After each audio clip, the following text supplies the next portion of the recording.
Assalomu alaykum hurmatli fuqarolar. Avvalambor xush kelibsizlar. Men Agrobankda mahallaviy ishlash bo'limi boshlig'iman.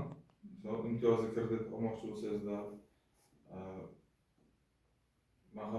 mahalla loyihasi, biznesga birinchi qadam, prezident qarori 312 sonli qarori bo'yicha imtiyozli kredit ajratamiz.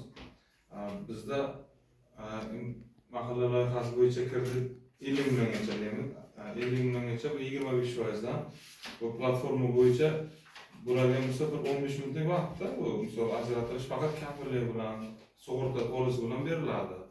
Bu 5 yil muddatga siz biznesni rivojlantiraman desangiz, boshqa qandaydir bir o'zingizni bir tadbirkorlik qilamiz desangiz, Agrobankka borib murojaat qilsangiz, o'sha imtiyozli kreditlardan olishingiz mumkin. Onun uchun birinchi o'rinda borib turib o'zingizni pasportingizni taqdim qilganingizda plastik birinchi o'rinda plastik ochishingiz kerak. Plastikka tushadi-da bu. Keyin tadbirkorlik uchun 100 milliongacha 312 prezident qarori 312 sonli qarori 100 milliongacha garovsiz kreditlar bor. Buni borib bir biznes qilaman desangiz, biznesingizni yanada rivojlantiraman desangiz, hisob raqamni ochib, bemalol garovsiz sug'urta polisi bilan bemalol kredit ajratish olishingiz mumkin. Shuni eng kam foizi qancha?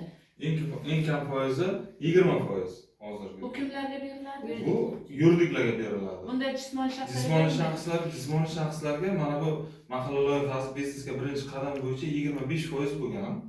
Bu hozir juda qulay bo'lgan. Oldin bir hafta, 4 kun, 3 kun yugurayotganimizda hozir borib turib katta mangangiz toza bo'lsa 10 minut, 15 minutga beriladi. Faqat bitta joyi bor, biriktirilgan mahallalar bo'yicha beriladi. Misol boshqa mahalla bo'layotgan bo'lsa, umuman boshqa mahalladan fuqaro yoqqa kelib uchrab turgan bo'lsa, Maygovdan ko'rinadi. Birdan bugun o'tgan basharlar ularga nega ajratilgan?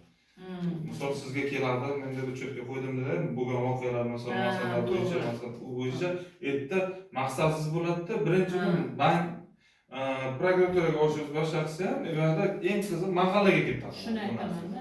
Shuning uchun eng asosiysi hozir bu yerda tushunmovchilik bo'lishi mumkin, hamma joydan olib olsa bo'ladimi? Yo'q, mahalla biriktirilgan mahalla bo'yicha kredit shunaqa imtiyozli kredit ajratib olsa bo'ladi. Faqat 312 farqi yo'q. 312 qaysi mahalladan prezident qarori 312 son qaror bo'yicha tadbirkorlik uchun qaysi mahallada turishingizni qat'iy 100 milliongacha ajratiladi.